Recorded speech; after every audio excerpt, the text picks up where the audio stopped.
pagpapalago sa aming pananampalataya. Gayon din, Panginoon, pagpapaskasan at pagpalain mo at sundan ng tanda ang aming pag-aaralan na ito muli, Panginoon, ang seminar na ito na growth, Panginoon. At ang lahat nawa ng naririto, Panginoon, ay buksan mo ang kanilang mga kaisipan at kanilang puso, na sa nawa ay ang maririnig nila ay hindi lang ito'y sa isip nila, kundi ito'y sa kanilang isip, puso at ipamuhay ayaw sa nais mo, Panginoon. Itinataas ko po, Panginoon, ang kabuuan ng gawain mo ito, Panginoon, at ikaw na po ang maghari sa buong gawain ito, Panginoon, upang ang kalininan mo ang makita at marinig namin, Panginoon, sa masala ito. Sa pangalan ni Kristo. Amen and amen. Sa ngalan ng mga ng Espiritu Santo. Amen. Sa mapagpala at mabiyayang hapon po sa inyong lahat. At syempre sa lahat po ng patuloy na nakikinig, sumusubaybay sa gawain po ng ating Panginoon sa kanyang FB Live. Amen. At syempre, ang pinakasentro ng ating pagtitipon ay ang ating Panginoon. Amen. So, bago lahat mga kapatid, ang lahat po ng mga may dalang Biblia ay inaanyayahan po kayo na samahan at saluhan niyo po ko sa pagbasa ng ating mabuting balita. At ito po yung hanguin natin sa Ebanghelyo ni San Juan, Kabanata 15, talata 5.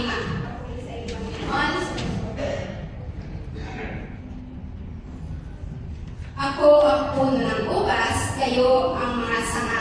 Ang nananatili sa akin at ako sa kanya, ang siyang namumunga ng sagana. Sapagkat wala kayong magagawa kung kayo'y hiwalay sa akin. Mga kapatid, ang mabuting balita ng Panginoon. So, maaari na po kayo maupo. At kumusta na po ang mga anak ni Yahweh at Shaddai?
Dapat meron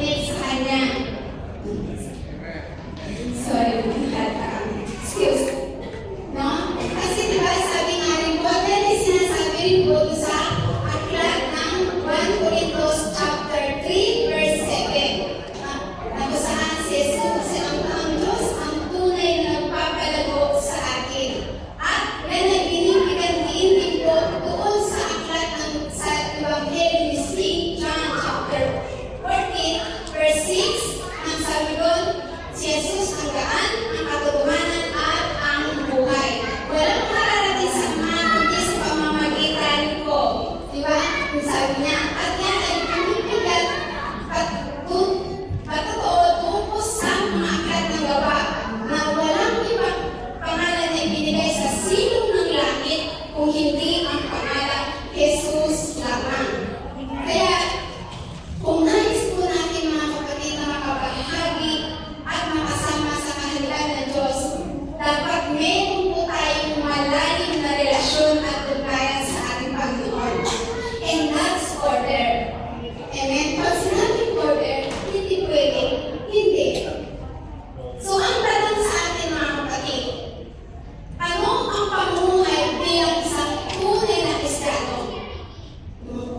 Ang pamumuhay ko bilang isang Kristiyano, ito po ay tuloy-tuloy na pagpuproseso mula sa kanyang lumang buhay tungo sa kanyang unti-unting pagbabagong buhay na unti-unti rin ito nag-mature na upang na hanggang sa ito ay mag-mature yung kanyang buhay pananampalataya na sumasalamin sa karakter ng ating Panginoong Jesus. Amen? Sa pag-isip, sa salita, at sa gawa. Amen. At tandaan natin mga kapatid, ang ating pong paglago ay hindi po ito sa sarili nating pagsisika. Kung hindi, ito po ay sa pamagitan ng pamamaraan at gawain ng Banal na Espiritu Santo. Unti-unti nitong binabago yung ating dating uri ng pamumuhay at mga ugali makasarili. Bakit? Kasi ito po yung nagiging sanhi upang tayo ay hindi lumago mga Kristiyano. Siya yung pumipigil. Kaya kailangan isa-isa muna nito tinatanggal yung mga mahadlang sa atin. Nang sa gayon ay magkaroon po tayo ng pagbabagong buhay na unti-unti itong lumalabas yung ating natural na identity. So, ano ba yung identity natin na natural? Yung identity po ng ating Panginoong Jesucristo. Amen? So, amen?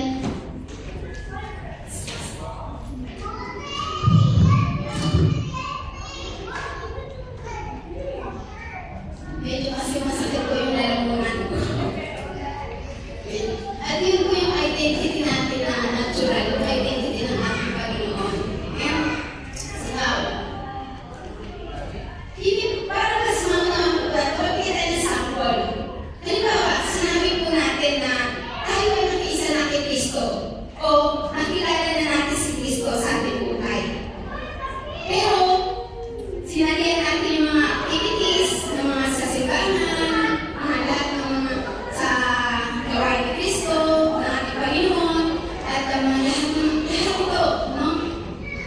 Nag-preach tayo, pero pag uwi natin sa bahay, yung ating dating lumang damit, binabalikan pa rin natin. Ibig sabihin yun po yung dating uri ng ating pamumuhay na hindi naging kalugo-dugo sa ating Panginoon. So, hindi po masasabi na tayo na ito ng Kristiyano kung hindi sa salita lamang. Kasi ang tunay ng Kristiyano at nakisa kay Kristo, may makikita may pagbabago o paglago sa Kanya. Amen? So now, paano ba tayo magiging katulad ni Kristo? Amen? Meron po mga halimbawa na ipinakita sa atin ang ating Panginoon na dapat natin tularan upang sa gayon ay maging katulad tayo ni Kristo. Halimbawa, no? Yung kanyang pagiging mahabagin. No po? Dito ay si Jesus ay isang puwarang anak at puwarang mga kapatid. Higit sa lahat siya po ay isang tapat at dakila nating pastor. Meron siya mga pagkaloob at mga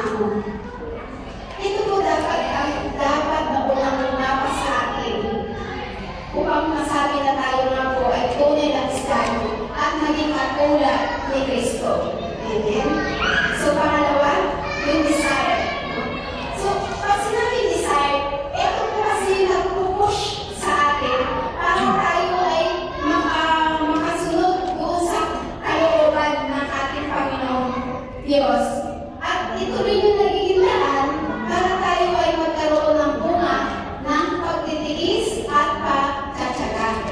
Amen. At alam mo, tandaan po natin, kasi kaya natin ang paglago ay isang bigla po. Ang paglago po na isang Kristiyano, hindi po ito isang automatic o isang kabuki na basta-basta na lang lalago. Ito po ay nangangailangan ng masikhayong pagpuproseso. Tulad po ng isang sanggol, halimbawa. Ang sanggol ba kapag ito niliwan na kanyang ina sa kanyang sinabuburan, pagkatapos po ba ito kumakain ng mga solid food, nagsasalita, naglalakad? Hindi, diba? Ito ay nangangailangan muna ng pangangalaga sa pag-inom ng gatas, hanggang sa siya ay lumabas ang buwan, ang hindi siya gumagawin, hindi panalipin. So dito tayo sa pagkain sila katulad ng mashed potato, ito, di ba? At hanggang sa siya ay maging mature at stable na. Ngunit siya ay nananatili pa rin sa pangangalaga at proteksyon ng kanyang mga magulang. So, ganun din po tayo mga kapatid na Kristiyano. Tayo po ay sabi nga sa 1 Peter chapter 2 verse 2 no? Na hanggang nagagas pa rin yung ininom natin na nadabig yung ating spiritual sa pag-inom ng gatas. Hanggang ang ating pananampalataya ay maging stable, matagal, at makamit natin maligtasan. Amen. So now, ang sabi nga natin po, no? Ang sabi nga po sa akin, parang sabi nga po ka,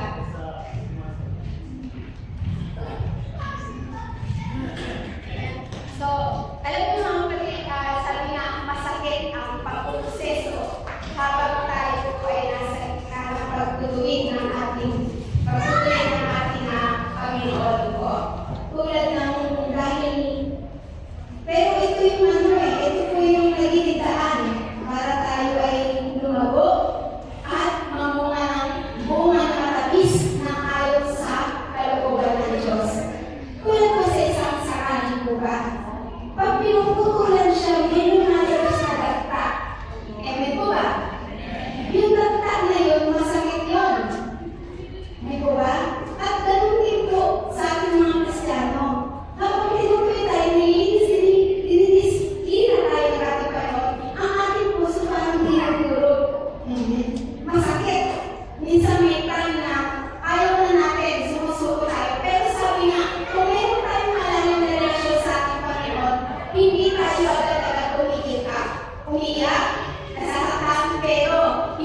ikaw, tayo, no? Hindi pwede yung tayo lang yung dagdag tapos hindi na natin pinakikinggan yung ating Panginoon. Kasi di ba, kaya minsan sabi natin, bakit yung prayer natin parang dry or walang buhay, malamig, di ba? Because of that, amen? Yun ang mali natin. Kaya example, di ba? Pagka nakikipag-usap tayo sa ating pamilya, di ba? Marami tayo, sila, hindi ba nagpapalita kayo ng kumustahan at nagkukwentuhan kayo kung ano yung nangyari sa kanila, gagawin sa inyo, di ba? So doon pumapasok yung malayo na relasyon ng dalawa. Sila nag-ibo sa ating Panginoon. Amen? So now, para po maging successful yung ating prayer life, meron po tayong mga pangunahing hakbang na dapat natin munang gawin bago tayo manalangin. Ito ay matatagpuan po natin sa Mateo chapter 6, verse 6. Sabi ko, kung mananalangin kayo, pumasok kayo sa inyong silid at manalangin kayo ng may pagbabaang loob. Down to the earth, sabi nga. Kasi bakit? Para hindi tayo mag-distract sa ating panalangin. O kapag hindi ka na-distract ako, sa email ng bata ko. So, tanong ko, no? Kasi ang kausap natin yung ating Panginoon. Sabi na ito, naalala ko yung father ko nung parang mga bata kami. Kasi ang bahay namin, dapat kasulok lang.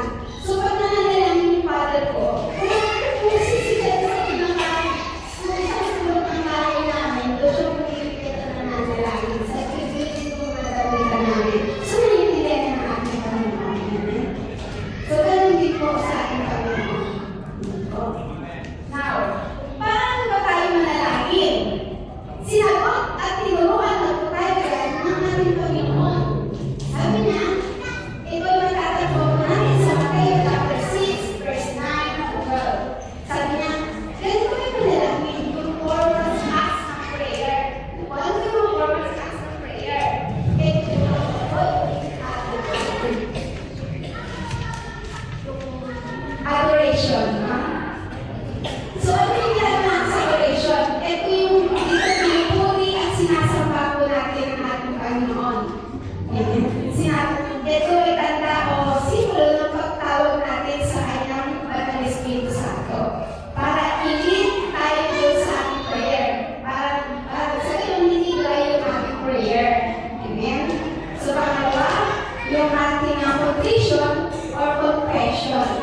kaluluwa. So, kung ang ating katawan ay pinapakain po natin ito ng 3 beses sa isang araw, binibigyan ng vitamins, ng mga prutas para pumakas yung ating immune system, maiwasan natin yung mga karamdaman, mga sakit, diba? So, ganun din po sa ating spiritual na pamumuhay. Dapat pinapakain din po natin ang ating isip at puso ng ating mga pagkakasalitaan ng Diyos. Nang sa gayon ay lumakas yung ating kaluluwa at mapagkabalan natin ang mga tukso na dumarating sa ating buhay. Tandaan natin mga kapatid, ang mundong ginagalaw po natin, ito ay nababalot ng mga tukso at alalahanin sa buhay. Kaya nga po di po ba sabi ko sa Mateo chapter 4 verse 4, hindi sa tinapay lamang nabubuhay ang tao, kundi sa mga salita ito na namumuo tayo sa kanyang bibig. Kung matatandaan natin mga kapatid, ito po yung ginamit ng ating Panginoon Jesus na siya ay tusuin sa tanas sa ilang. Kaya pinakita dito kung paano niya nakapagtagumpayan nung siya ay nagkatawang tao. Kaya sabi na niya, kapag tatagumpayan din natin ito, kung sumasa atin ang banal na Espiritu. Amen? Now, ang ating pong buhay, mga pagtandaan natin, ito po ay parang isang pabalakbay dito sa mundo. Na ang patayan po natin ay ang ating Biblia. Amen? Siya yung nagtuturo sa atin, yung tamang direksyon para hindi tayo maligaw ng landas. Dahil ang Biblia po, para sa alam natin lahat, ito ay ang kwento ng buhay natin between man and God. Amen? Now, ano po natin babasahin ang Biblia? Unang-una po, kailangan po natin ihanda ang ating mga sarili. So, paano natin i-prepare yung ating sarili? Siyempre, ihanda natin yung emotional, mentality, physically, and spiritually. Bakit? Kasi nga, hindi po ito matulad ng isang libro or books and tales na binabasa natin. No? Nakalagay natin ang intindihan. Kasi diba sabi, ang salita ng Diyos, ang Diyos ay salita ay ang Diyos. So, saan ba nagsasalita ng Diyos? Sa tagal na sulatan. Ganyan sa Biblia. Ganyan po. Kaya kailangan gusto natin ang pagmubay ng banal na Espiritu sa amin. Amen? Pangalawa, dapat basahin po natin ito ng dahan-dahan. At paulit-ulit, maaari mga 15 to 20 minutes. Amen? At yan po tayo dito apat na ebanghelyo sa Biblia. Nandiyan si Mateo, si Marcos, si Lucas, at si John. At kung tayo po ay bago pa lang sa pagbabasa ng Biblia, pag-uusapan tayo, mas makabubuti po sa atin na unahin natin basahin ito kay St. John. Kasi bakit? Sinandoon po yung buong istorya ng ating Panginoon para mas maunawaan natin ang nasa sa susunod pa. Amen? At the rest, bahala na kayo. Amen? So, pangatlo, pagnilayan po natin sa salita ng Diyos. So, sa ating pagninilay, bawat verse po na binabasa natin sa Biblia. Ngayon natin po yung pinag-uus na ating Panginoon. Habi natin yung command, yung warning, at yung kanyang promise, no? Kasi doon sa command niya, doon tayo papasok sa kalooban niya. No? Ito yung susundin natin para maiwasan natin yung mga maling kargas. Amen. At sa gayon, makamit natin yung kanyang biyaya, yung promise niya. So, pang-apat, itanong natin yung sarili natin. So, pag sinabi tanong yung sarili natin, yung reflection ito sa bawat sa atin. Kasi yung reflection po, hindi tayo pare-pareho yan. Amen? And reflection ayon sa iyong dinadaanan ng bawat isa sa atin. Bago tayo natin nabasa yan, may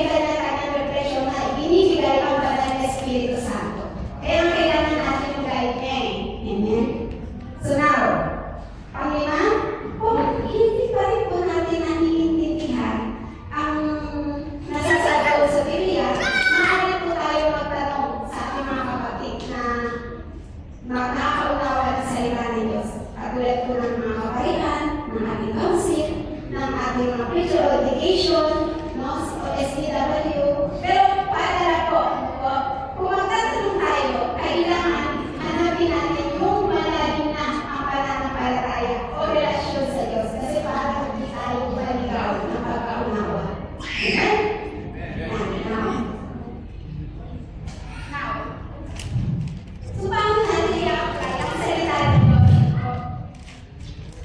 So, sabi nga po sa aklat ng Santiago chapter 1 verse 22, mamuhay kayo ayon sa salita ng Diyos. Kung ito'y pinakikinggan lamang ninyo, ngunit hindi naman ninyo isinasabuhay, ginagaya ninyo ang inyong mga sarili. Amen. Narinig po yun? Kasi ang Kristiyano, hindi lang po dapat siya nananatiling nakikinig lamang or isinasamisip lang ang salita ng Diyos. Hindi, dapat ito ay isinasa puso. At higit sa lahat, isinasa buhay at ipinangangalakal. Amen. Kasi bakit? Meron po kasi tayong dalawang uri ng karunungan ay kaalaman po. Unang-una, alam po tayong kaalaman pagkakalimuhan po. Ibig sabihin, ito po yung mga napapag-aralan natin sa eskwela at yung mga nasa kapaligiran natin. Amen. So, pangalawa, yung kaalamang patay sa ating karanasan. At ang dalawa pong ito, maaari po na makalikot sa ating paglago bilang isang Kristiyano. Pero tandaan natin, dapat mas matimbang yung wisdom na nanggagaling sa Diyos. Kasi bakit? Ito po kasi yung magbibigay sa atin ng discernment para malaman natin kung ano yung tama at yung mali, ang katotohanan at kasinungalingan. Amen. Nasa gayon, kasi sabi nila, maraming wala ang propeta, kaya kailangan mapamahalaga na alam natin yung mga salita ng Diyos. Amen. Now, yan po yung pangalawa na yung ating pangalawang basic po. So, pangatlo, na basic natin para sa ating barito, serve. So, kailan ba ba mag-serve? Kasi nandun na tayo sa may prayer tayo, meron na tayong pag-aaral sa salita ng Diyos. Diba? Alam niyo na kasi po mga kapatid, no? Ito yung madalas inahayaw natin mga tao, yung pag-serve, yung serve. Maraming sa atin ang kapira natin, bata pa naman ako eh. Hindi ko linya yan. Saka, hindi ko alam yan eh. Busy ako, marami akong ginagawa. So ito yung usually ginagamit natin salita. Pero sabi nga eh, no, ang kailangan natin, kung mahal natin talaga ang Panginoon, kailangan natin ipangalakal ito, isabuhay ang salita niya. Amen. At sabi nga rin po ito sa Mateo chapter 25 to 40, no? Kung ano man ang ginawa ninyo sa pinakahamang na kapatid ko ito, ay sa akin ninyo ginawa. Amen. So kung ginawa natin yung pinagagawa ng ating Panginoon na maglingkod tayo sa ating kapwa ng buong puso, no? Ito'y sa Diyos natin ginagawa, hindi sa ating kapwa. Kasi di naman natin nakikita ang Diyos, di po ba? So, kailangan sa ating kapwa natin gagawin yun. Amen. At ang tandaan natin mga kapatid, ang tayo po ay darating yung panahon na haharap tayo sa ating Panginoon at magsusulit tayo sa Kanya. Pero ano yung isusulit natin at haharap natin sa Kanya kung hindi natin ginawa ang ginagawa ng ating Panginoon? Kasi hindi naman tatanungin po ng Diyos sa atin eh. Ilang beses ka tumalala ng simbahan? O, saan ka nakaupo?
na treatise, apat ng treatise, no, na sinasabi. So, una dito yung time, no? Sabi ko sa Matthew chapter 6, verse 33 po, na ngunit pag sumakita ninyo na higit sa lahat na paghari lang kayo ng Diyos, mamuhay kayo ayon sa salita niya, at pagkakaloob na sa inyo ang lahat ng kailangan ninyo. Amen? So, kasi binigyan po tayo ng Diyos ng time at panahon. No? Dahil ang nais na natin Panginoon, ang oras sa panahon natin ay unahin natin siya sa lahat ng aspeto ng ating buhay.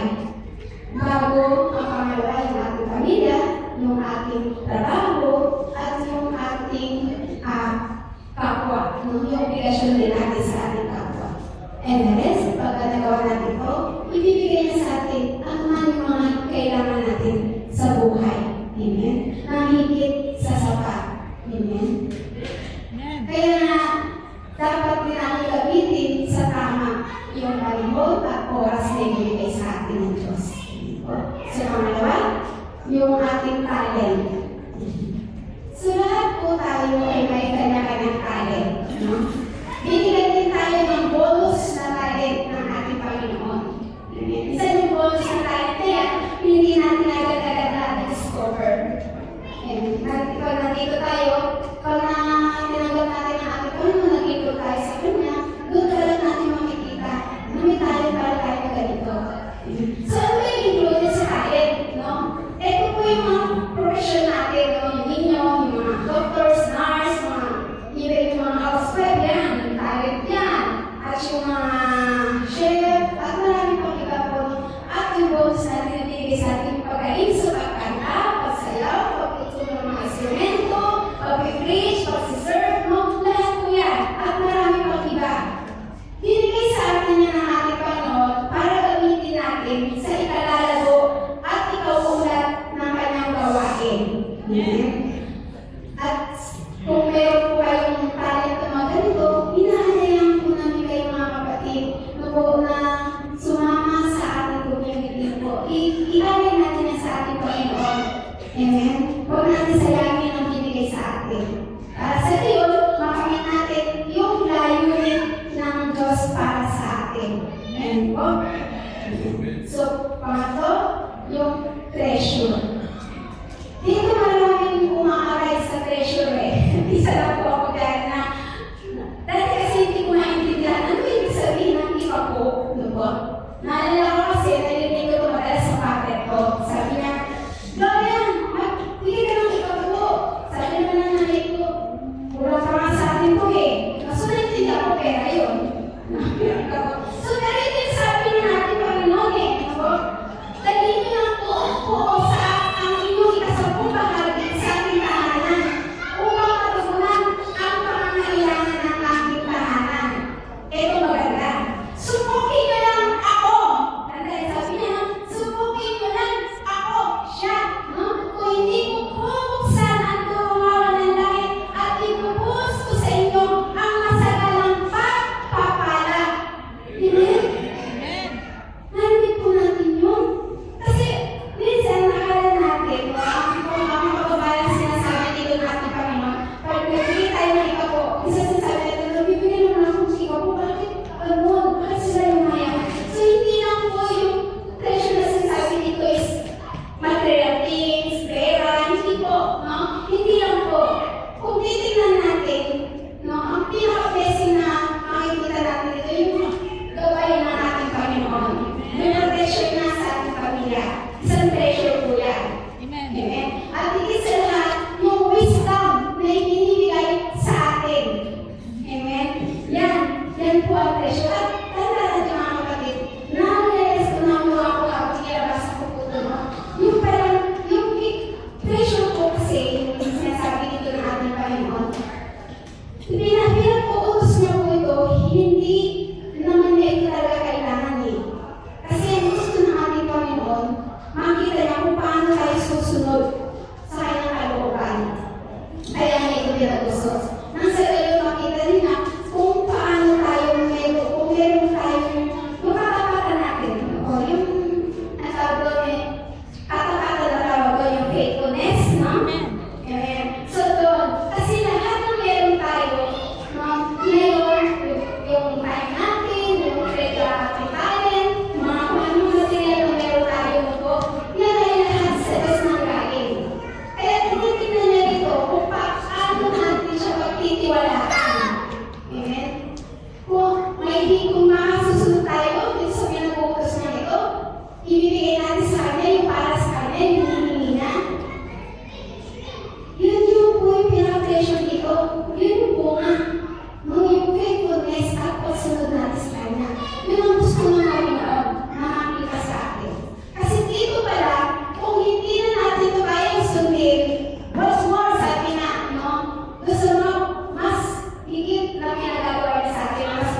hindi na natin kaya.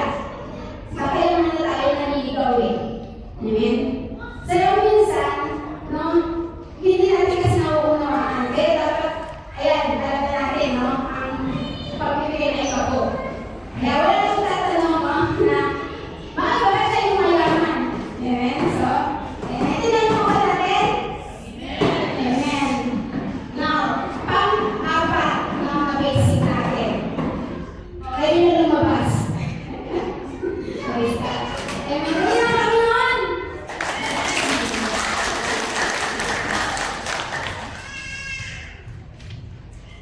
Pang-apat, community or fellowship. So, bakit importante rin ba magkaroon sa mga community? Kasi meron na tayong prayer, meron na tayong study, meron na tayong serve, no? So, yes, napaka-importante ko na magkaroon tayo o makasama tayo sa isang community, no? Na religious community. Kasi sabi nga po sa, di ba, sabi nga po sa Letter chapter 10 verse 25, no? Huwag ninyong paliligtaan sa mga pagtitipon natin upang wala ng ginawa ng ilan upang palakasin ang isa't isa. Amen. Mga kapatid, hindi lang po tayo dito sinutuan na sa hindi rin tayo pinangalagaan dito sa community ng ating Panginoon. Kung hindi, pinangalagaan din tayo dito kung paano tayo natin iparama yung pagmamahalan sa bawat isa't isa dito na nagmumula sa ating Panginoong Diyos. Amen? At minsan lahat, tinutulungan po tayo dito na matutong magpatawad sa isa't isa. Amen? Binibigyan kita dito, lahat tayo dito, minumulog po tayo ng ating Panginoon. Pinupur tayo lahat dito. Kaya, lahat po tayo na nandito sa simbahan, sa gawain ng ating Panginoon, lahat po tayo dito ay mga broken heart, broken life. No? Walang perfect dito sa atin. Amen? Hindi tayo banal. Kasi naalala ko yung nung nalaman ng aking kaibigan na yung kaibigan ko ng high school, nasabi ng mother ko na nag-join ako sa kanila dito. So, nung mula akong Pilipinas, sabi na mag-meet kami. So, nagulat siya na laki yung pinagbago ko. So, tinawag ko sa kanya. Ngayon sabi niya, ay, hindi ako banal. Sabi niya. Tapos sabi niya, bakit minagawa ako ng putaro, diba? Para masulog din daw ako. So, may mga ganun eh, ang mga biro-biro, at syempre kami namin yung pero lahat tayo dito ay mga broken life. Binubuo tayo ng ating Panginoon unti-unti. At ang community po, no, ito sama-sama tayong nananalangin para makalakas natin ang bawat isa. At dito rin sama-sama rin tayo kumakain sa pagkainan ng ating Panginoon. Amen. At hindi po sila, hindi lang po tayo dito nag-aaral lang sa salita ng Diyos, hindi lang tayo nananalangin lagi, dito nagkakaroon din po tayo ng tinatawag natin na social gathering. So dito sa social gathering po, dito tinuturuan tayo kung paano tayo makipag-communicate sa bawat isa. Inaalis nito yung hiya natin at yung ating takot sa bawat isa. Amen? Kasi dito natututo tayo makipag-usap sa kanila sa bawat isa sa atin. Alam nyo, ako po talaga ako humarap sa tao. Nahihiya rin ako kasi natatakot akong masaktan. So, pero dito, nakita ko kung paano niya ako tinulungan makihalumiro sa mga tao. Amen? So, yun po ang mahalaga ng isang community, religious community. Kaya mahalaga po, meron mabilang tayo sa isang religious community. At tandaan natin ako, ang pagdating sa isang religious community, hindi po dito tayo, hindi tayo dito yung sabihin natin, kailangan ng special tayo lahat. Lahat tayo special, lahat tayo special. Amen? So now, but bilang isang Kristiyano po mga kapatid, dapat po din natin dapat din tayo tumanggap ng yung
hirap at kamatayan at gawing pagkabuhay.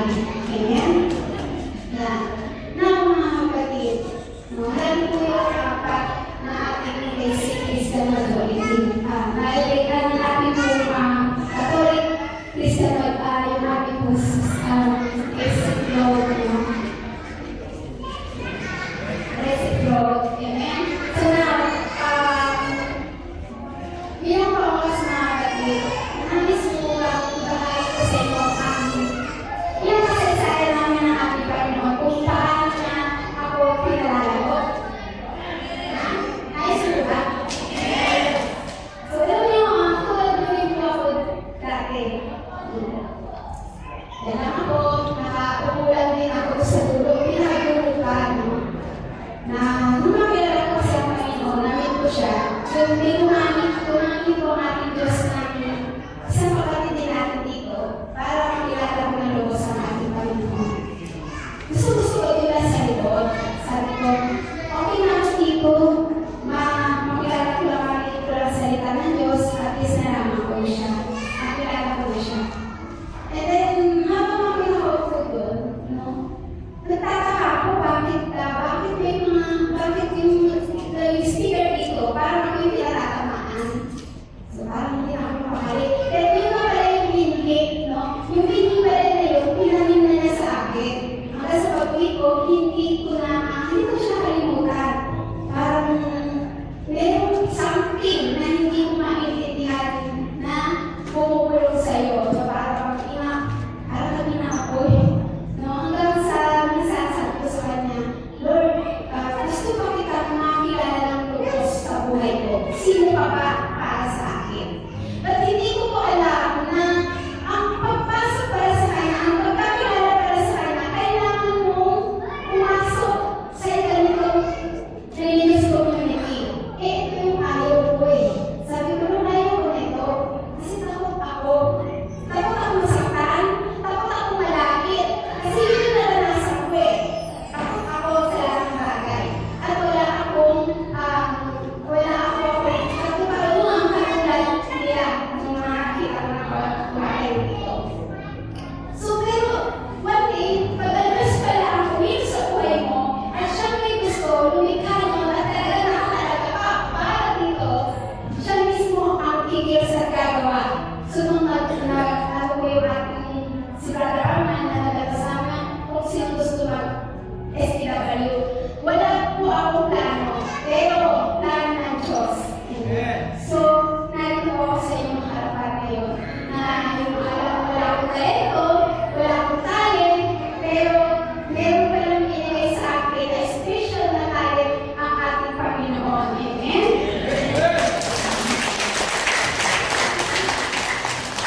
tulad ng nais mo.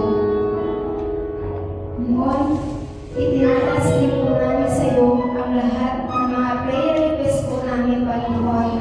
Sinulat na po hindi at ang lahat po ng mga tubig, Biblia, at anuman po yung mga nais na itaas, Panginoon.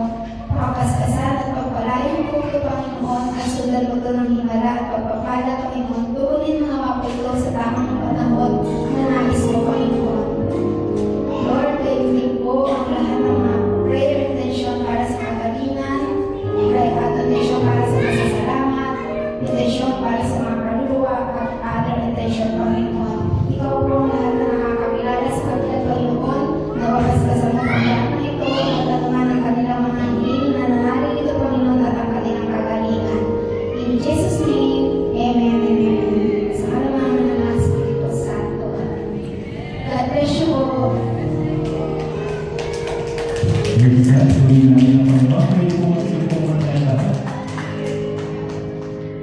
Salamat sa Diyos. Hindi po ang aming pasasalamat sa ginamit ng aking Diyos na buhay. Nataluyan ng kanyang kagalingan, pagpapala, at mga aral na aming napakigala ng Panginoon sa sisigalan ng Pagsasalita. At bilang announcement po sa darating na Friday, yung ating last na topic, yung transformation, huwag po kayo mawawala. Sa ganitong oras din po, dito rin po sa Holy Panginoon. At sa Monday po, ang aming fellowship, sa kailang po na 7 ng gabi, hanggang alas 9 po ng gabi sa Good Shepherd of the First Lord. Sa last po. At syempre, maraming salamat po sa inyong lahat at sa ating mga walang sabang na sumusubaybay sa Facebook. Hindi mo tayo live ngayon, pero i-upload natin either today or tomorrow. No?